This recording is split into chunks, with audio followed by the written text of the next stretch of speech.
Welcome to the Slop Farm. Enjoy the video. In this video, I will explain how to replace a Chevy Equinox battery. First, let's prepare for the task safely and efficiently.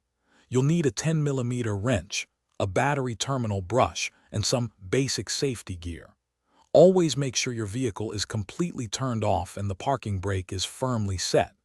Protecting yourself is paramount, so put on safety glasses and gloves before you begin working with the battery. Now, let's get to disconnecting the old battery. For most Chevy Equinox models, you'll find the battery conveniently located under the hood, often on the passenger side. Using your 10mm wrench, always disconnect the negative terminal first to prevent electrical shorts. Once the negative is free, proceed to disconnect the positive terminal.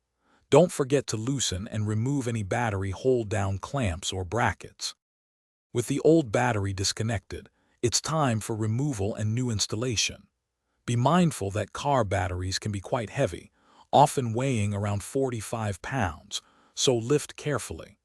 Take a moment to clean the battery tray and the terminal connectors with a wire brush to ensure optimal contact. Then, gently lower your new battery into the tray, making sure it sits snugly and securely in its designated spot.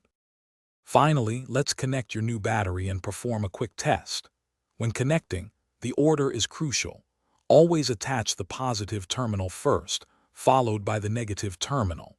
Use your 10mm wrench to tighten all connections firmly, but avoid over-tightening, as this can damage the terminals. Once everything is secure, start your Chevy Equinox to confirm that your new battery is functioning perfectly and your vehicle is ready to go. Thanks for watching. Consider subscribing if we helped you today.